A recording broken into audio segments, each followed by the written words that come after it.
Ancient India was a cradle of genius. While the concept of zero as a placeholder had appeared in other civilizations, it was ancient Indian mathematicians who sculpted it into a true number, a revolution that powered mathematics and science for the entire world. Millennia before the Bhagavad Gita was even composed, stunning cities in the Indus Valley, like Mohenjo-daro, were built with sophisticated sanitation systems that were marvels of their time. And its philosophies shaped minds across the globe. So why does modern India, the inheritor of this legacy, still grapple with such deep-rooted social division, corruption, and systemic roadblocks?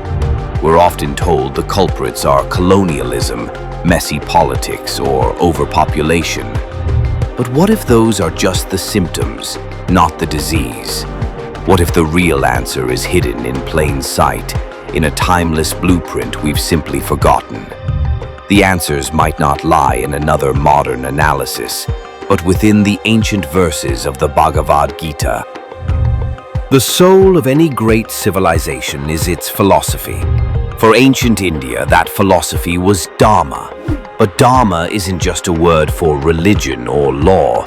It's a profound principle of righteous duty, the cosmic and social order that holds everything together.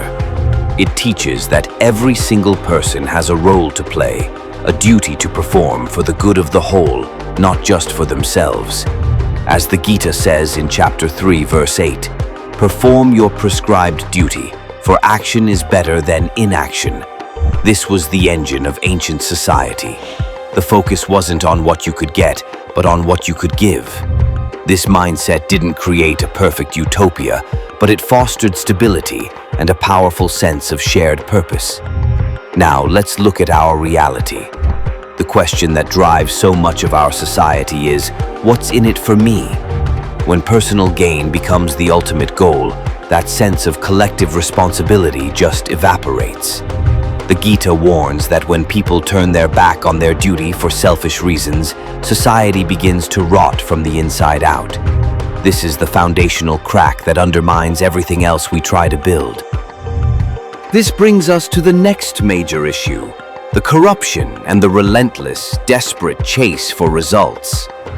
The Gita offers a powerful antidote to this poison, Nishkama Karma, or selfless action. Chapter 2, verse 47 famously states, "You have a right to perform your prescribed duties, but you are not entitled to the fruits of your actions." This doesn't mean you shouldn't want to succeed. It means your focus should be on doing your work with absolute excellence, integrity, and dedication, without being obsessed with the outcome. While historical societies were complex and had their share of material pursuits, the great innovations in science and philosophy didn't come from a culture purely chasing profit. They grew from a deep-seated value for knowledge and duty itself. Today, we often see the exact opposite. Success is measured almost exclusively by its material fruit, wealth, power, and status. And when the outcome is all that matters, the how you get there becomes irrelevant. This is the very heart of corruption. The Gita's principle of selfless action isn't just some lofty spiritual idea. It's a practical framework for building an ethical and healthy society. When we obsess only over the fruits of our labor, we naturally breed greed, anxiety, and moral decay. Finally, let's talk about leadership. The Bhagavad Gita holds up the ideal leader as a Sthitaprajna, someone whose mind is stable, who isn't thrown off balance by desire or fear. This was the benchmark leaders were measured against. Leadership was meant to be a service, guided by a vision for the people and a sacred responsibility to uphold Dharma. The Gita warns against the trap of unchecked materialism. Verse 2.70 says that peace is for the one who is not disturbed by the constant flow of desires, like the ocean that remains unmoved by the rivers that flow into it. This principle shaped a culture that, while not without wealth, prioritized spiritual and intellectual growth.